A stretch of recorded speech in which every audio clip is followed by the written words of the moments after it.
Awesome. Jon, good to see you again, buddy. Nice to see you guys. Yeah. It's been a year or two. A year or two, yeah. I can't even remember. A year? Is it last year or 22? Yeah. 2 years. Toby Good to says be 2 years. But the reason we are here now is because stuff has changed on the pedalboard since last time, right? Yeah, it's a whole new rig, really. A lot is similar, but we've kind of redesigned. I wanted something that was a little more user-friendly in the event of any kind of failure or what have you. So I went with my good friend Jerry Nepomuceno. We designed this custom board, Okay. which is a two-tiered version of kind of like what we had, but as you can see, we have lots of room underneath. Oh, yeah. Power supplies, the I/O. Of course, we got a phaser and a univibe down there hidden.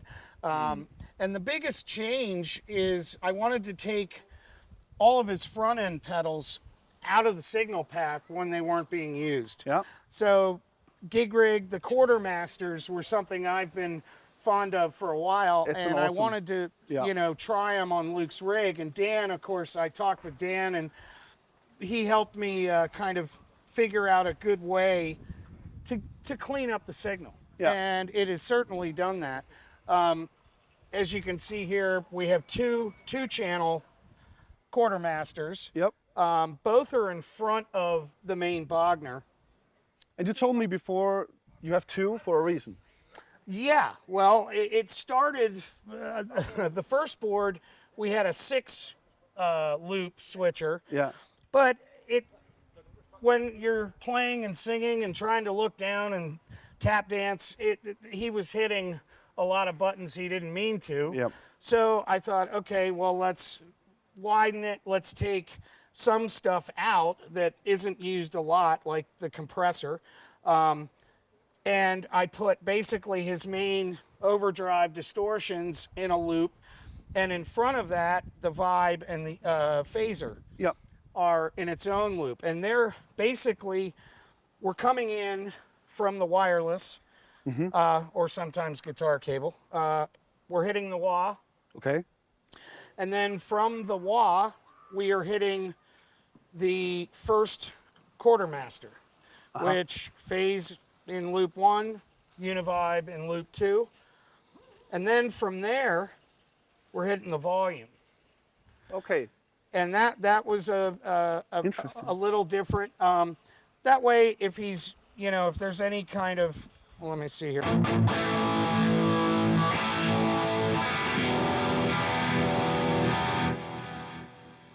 So the volume kind of kills it, so you can't really hear the swirly stuff going on when he wants to kill the tone. This comes after the volume. Okay, when does the compressor come in then? Because I'm sorry, I messed up. We come out of the wah into the compressor. Okay, and then into the quartermaster. Yep. Yeah, you definitely want the compressor. I was wondering. Pretty close to first in the chain. And that's also because there's a new thing happening, right, in terms of the preamp section. Why you also have a compressor now. Oh, well, yeah, we, a lot of it was based on set list, what songs they're doing here and there. And this year, at the start of the year, we added 2 songs that we haven't done in a little while that require a clean channel. Mm-hmm. And since we made the switch to the Helios amps, there wasn't a song that required a clean channel, so we didn't really need channel switching or a compressor, but that all changed this year. So the clean channel, yeah, it is. It's clean. It's not like super clean, but it's a lot less.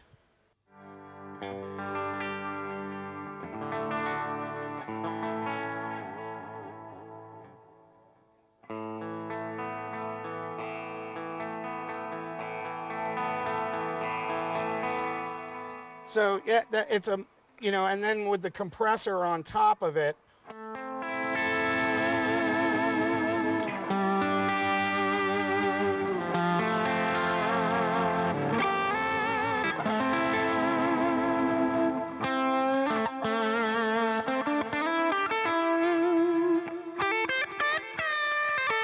Yeah.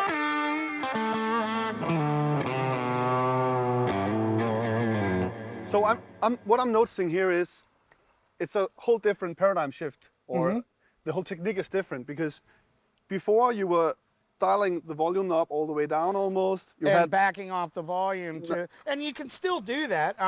You know, a lot of times, you know, that's just straight up Wagner, full up. But again, when you roll the volume down quite a bit and back off the volume pedal. Yeah.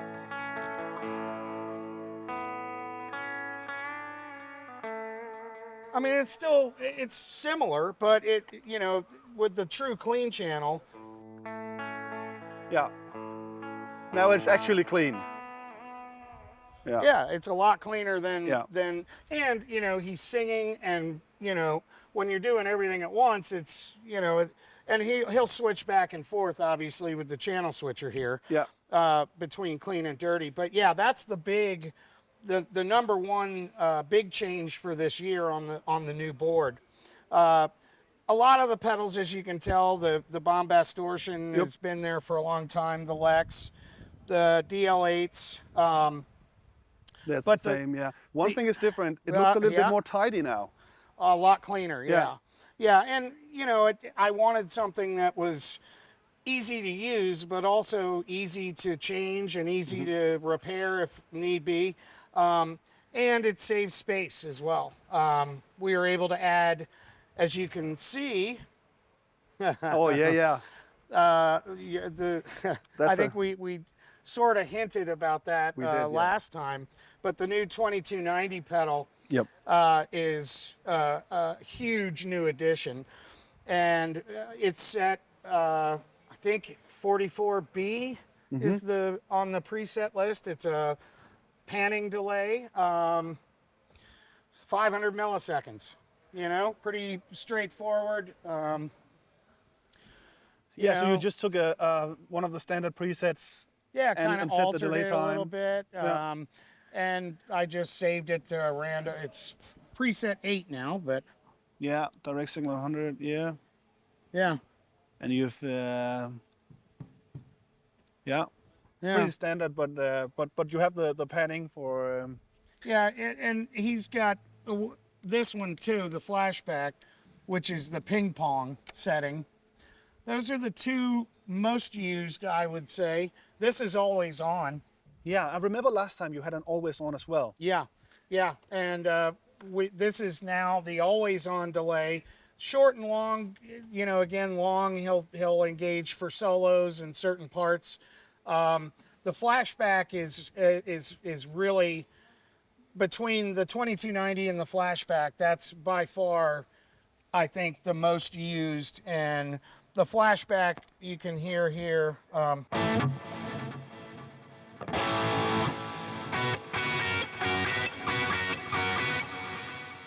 Yeah, I remember that from the concert too. Yeah, exactly. Well, let's make a little noise. Maybe we should try. So from level 1 delay, level 2 delay, and what's level 3 to try and hear the differences. Sure. Well, let's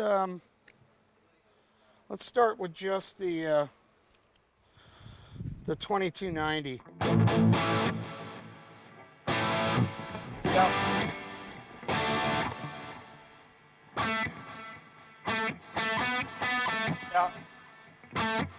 Yeah, I can hear it bouncing a little bit.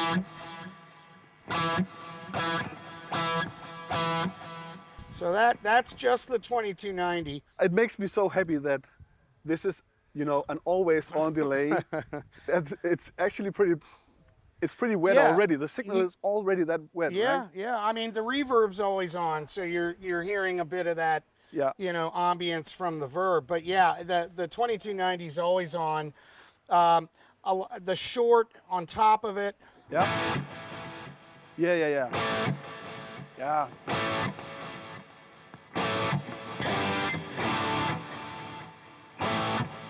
They worked well together because it's in series, so it bounces in and provides more energy to the next one. Yep. And of course the long. Yep. Oh yeah.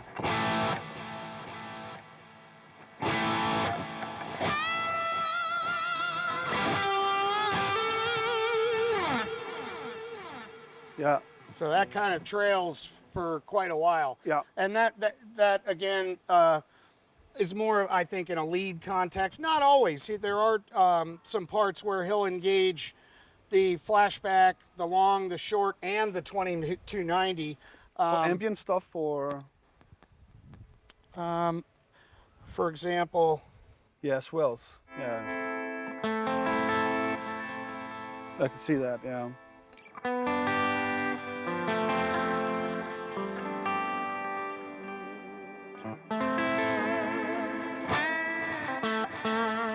And then the compressor on top of that will...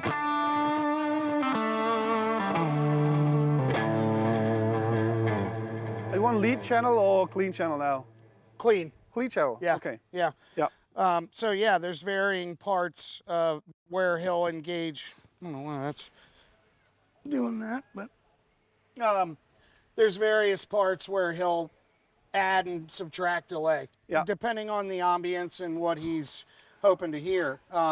Does he change it also depending on, you know, how much he plays? Like if it's a simpler lead part, that might be more washed, if it's an ambient part where he, you know, wants it to trail, a lot of the delays will come on. Again, he's in in-ears, so it's also the balance that he's hearing versus the part in the song.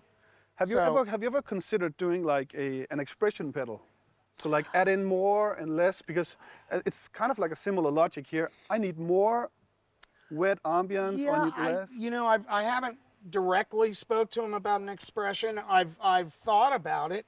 You know, again, a lot of his stuff is in the moment. You know, we could, of course, it would make it harder to remember which one's which. But yeah, I could add it somewhere else. But I think he's more, you know, used to just engaging what he needs for the part and then disengaging when he doesn't need it. Well, it works. So. Yeah, oh yeah. And let me get back on the right channel here. But so again, the bass tone.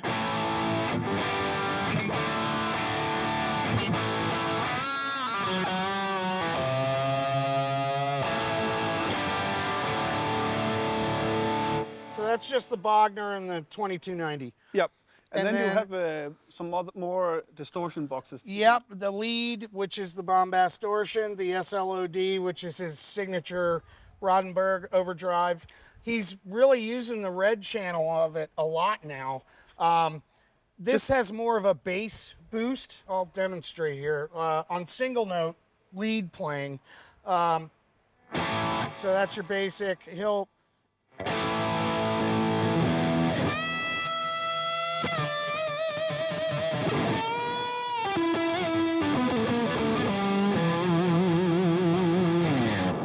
You can hear the bass response, and again, that'll also work. Let me see here. So when you compare the two, hear that low end.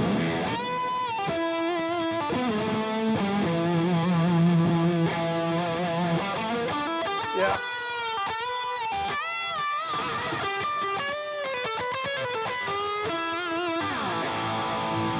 The SLO, it doesn't have as pronounced of a low-end boost. No, but it's a little bit more articulate. Yeah, in the high. And so depending on what guitar, what tuning, what he's playing where, it'll be a little clearer. Yeah. For certain, you know, for certain single note runs. I just want to clear out. Yeah. If you remember the last video we did, this is a newer edition of that pedal, right? Yeah, because the older version was the 789, I think they called it. Yeah. It's roughly a similar thing, boost, overdrive, and then more of a low gain drive. It's a little different layout. But Uli's done a lot of different versions of this. And in fact, we are exploring a new version that we haven't tried out yet, but we'll have more on that later. But right now, he's really finding with the new guitar here, which is as you can see, the single coils. Yeah. He's really finding that the red overdrive higher gain is really working out well for this guitar. And as you can hear, so what we are gonna see might be a single pedal. No, well, no, it's the same thing. It's Okay. just, I think, a different EQ and I can't remember exactly the differences, but it's something to do with the gain is a little cleaner, but it's a little, it has more headroom, I think. Okay. But It'll we're be going to try interesting to that see. out in a bit. But for right now, the SLOD is set on the red channel, and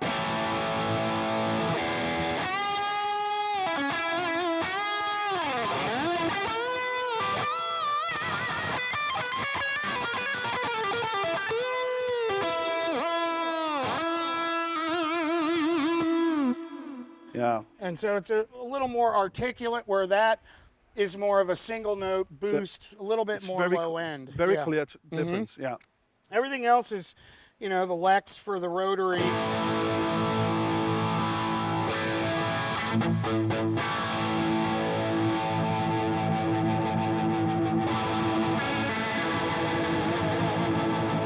Yeah.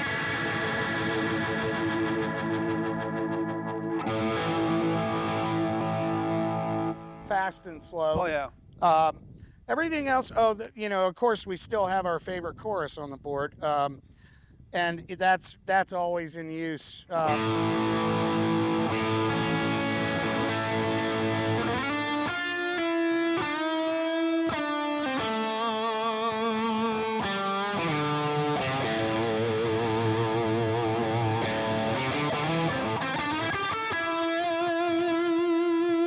Yeah. And that really works great with the high gain. He uses it all the time. For sure. So did you now get to try it in stereo? It is run in stereo. It's running stereo. Yeah. See? Oh yeah. You made it work. That's good. Yeah. Because last time it was mono, right? Yeah, and I wanted to change that.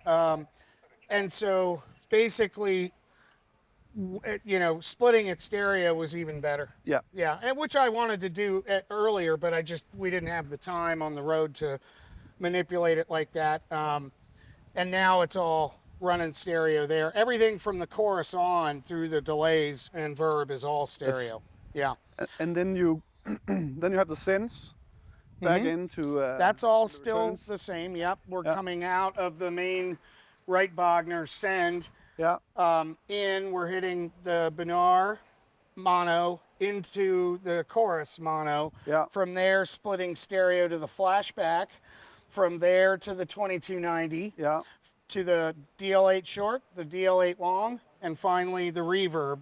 And that's being returned to both amps in the effects returns. Yeah. So that, and actually that, I think what had happened prior was the reverb was actually in front of the short and long, which I wanted to change. Yeah. So that would be the only difference, I think, in the signal path from the previous board to this one. So the would reverb's assume at the tail end. I would have done the same. Yeah, I normally, you know, would do that myself. Yeah. I tried it and it's worked out really well. So that's the difference between the old board and the new board.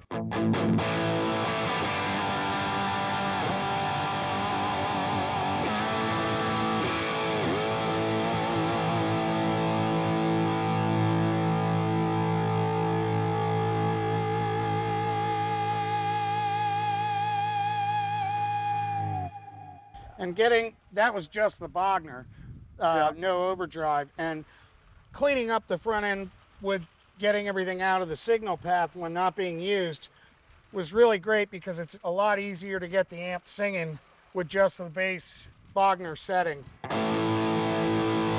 It'll right on the verge of feedback, and if you kind of lean in, you can hear it start to take off. It sounds so healthy.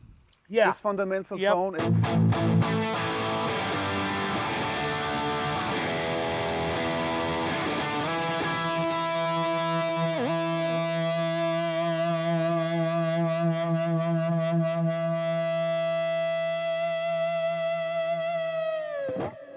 So you can get that sustain even at that low volume. I think this is really the definition of, because you know we have a lot of conversation about amp models and amp modelers, you know, modern technology. Yeah. This is where a true amp is so Can't hard get to. that out of a this modeler. is- this is what you need if you want that. What'll happen with a to do that. modeler, and I know this, Yeah.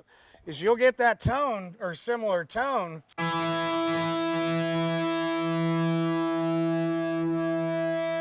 But you won't get that. No. You don't have that direct relationship with the feedback. It's not hitting the pickups. Yeah.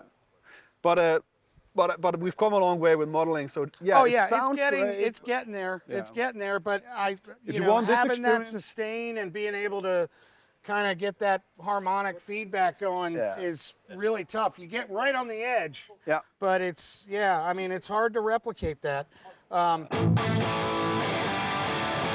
And he, I don't.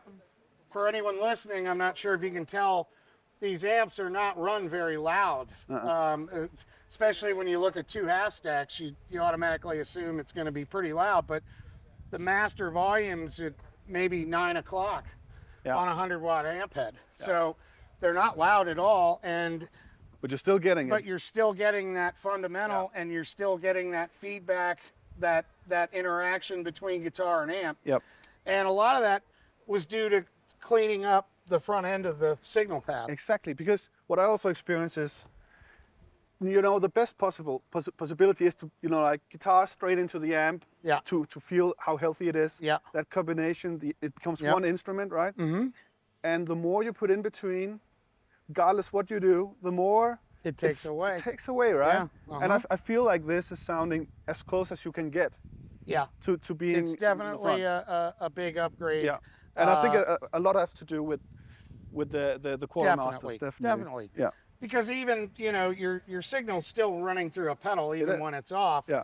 And it still is running through the quartermasters, but it just the front end cleans up. You still get that really nice fundamental, but when you're not engaged, with anything, it's a more direct route to the amp. You're closer to the load. Exactly. Yeah. So that's one of the reasons why. Yeah. Big up.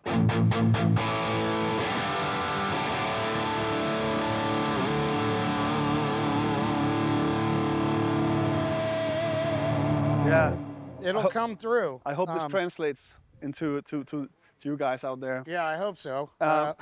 Jon, one thing Sure. I'd like to talk a little bit more about is the guitar, because this is a new guitar. Yeah.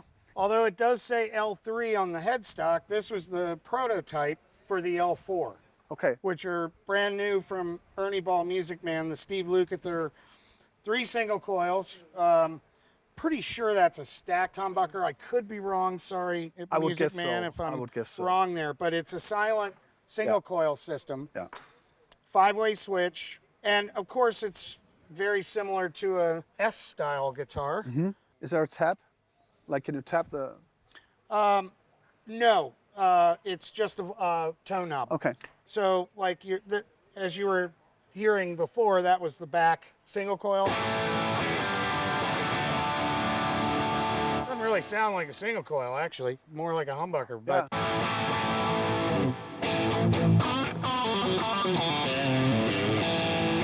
so But then it's you- got a, it's if it's a the it definitely has a split. lot of clarity in it. Definitely, it's a real clear system. I was in the split between the middle and Okay. bridge there, and you can start to hear the twanginess of it.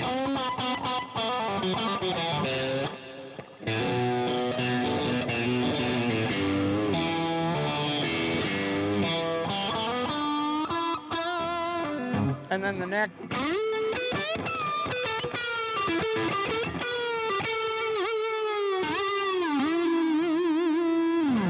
Well, it's got a lot of that throatiness that Yeah. you actually would expect from an ST Yeah. style guitar. Yeah. But And the in between positions, he's using them a lot.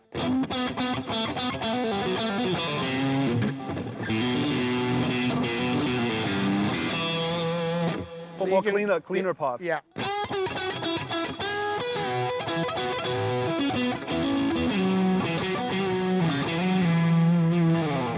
And then right back to the back for the crunch.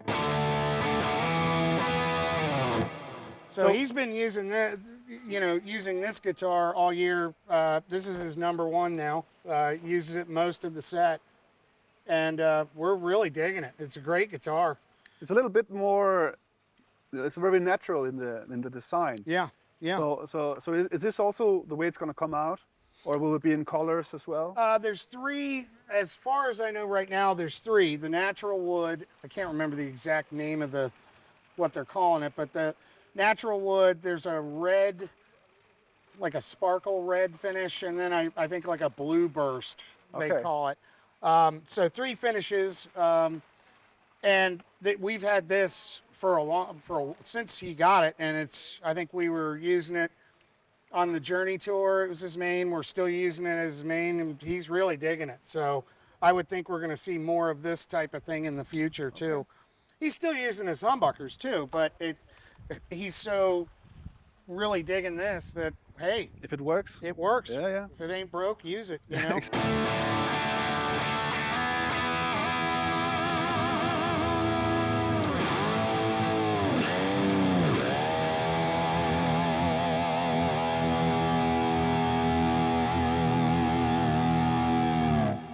All right, so I think we're more or less through it. If you don't mind, I'll take a look at the preset you made here, Sure. the tweaks. Of course. And then we'll put that in the description in this video. Sure. So if you've got a 2290 pedal, you can also have the same preset. Yeah. Although it comes with the fact that you also need Steve Lukather's hands or your hands, right? So Yeah. we can't give you that. It's not going to sound like Luke, No. but it'll be the patch that he uses. Yeah, exactly, yeah. Only Luke can sound like Luke. Exactly, but yeah. That's not the point. You can have the delay patch, and you know you're good to go there. But it's on all the time for Luke, and it's become the new staple on the board. He's really thrilled with it.